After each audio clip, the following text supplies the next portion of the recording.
For the first time since November 2024, Dana White finally cracked. In the UFC 316 post-fight press conference, the man known for certainty and bravado did something unthinkable. He admitted that Jon Jones might never return. Not maybe, not hopefully, just might not. He started soft, of course, claiming Jones had already said yes to fighting Tom Aspinall. But then came the pressure, reporters quoting Jones' own social media posts where he clearly expressed the opposite. Dana hesitated, looked sideways, and gave a vague, unsettling answer. Well, if the guy wants to retire, there's not much I can do. That wasn't a statement. That was a surrender. But why now? Why this sudden shift in tone? According to Ariel Helwani, the UFC's most connected journalist, Dana's words are only half true. Jones did accept the fight, briefly. Then he backed out. And the reason Dana isn't going all in with the truth? Because the UFC still needs Jones. They need his name in negotiations, his aura. Even the illusion of his return helps them move numbers and strike deals. But that illusion is cracking. Because Jon Jones isn't saying no to fighting. He's saying no to Tom Aspinall. If the opponent were Francis Ngannou or even Alex Pereira, Jones might be on board. But Tom, that's a fight Jones doesn't want. And it wouldn't be the first time. Remember, it took him 3 years to move up to heavyweight. And he only did it once Ngannou left the UFC. Coincidence? Maybe. But this pattern is becoming harder to ignore. Let's be honest, this isn't just about competition. It's legacy versus legacy. On one side, you have Jones, 38. A legend with a checkered past and a carefully protected record. On the other, Aspinall, 31, the UFC's interim heavyweight champ and the future of the division. If they fought, it would be a passing of the torch, or worse, a torch snuffed out, and Dana knows it.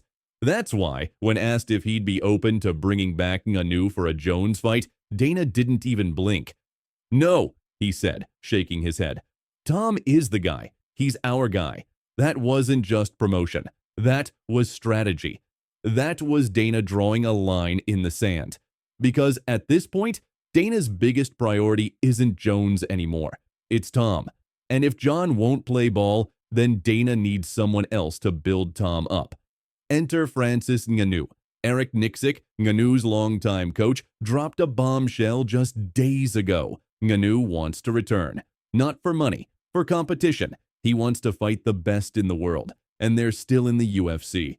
Nixick timed it perfectly during UFC 316 Fight Week, knowing Dana would be forced to respond. And respond he did, carefully, but without closing the door completely.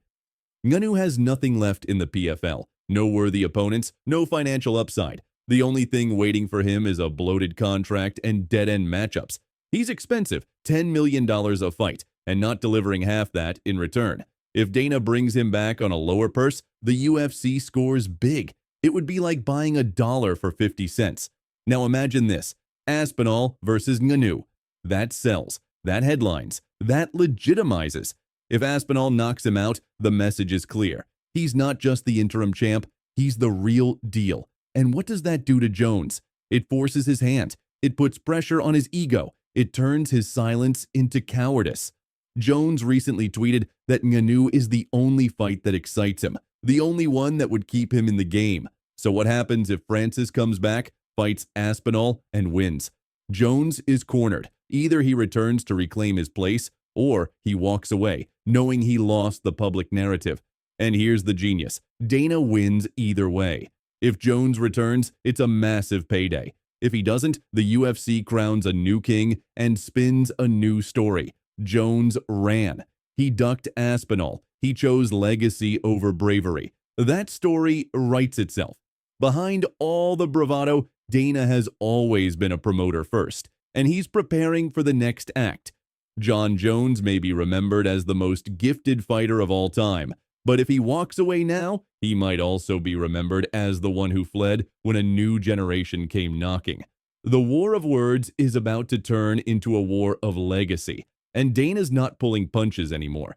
So what do you think? Will Ngannou return to force Jon's hand, or will Aspinall be left fighting shadows? Let me know in the comments. And if you found this breakdown helpful, hit that like button and subscribe for more deep dives on the biggest stories in combat sports.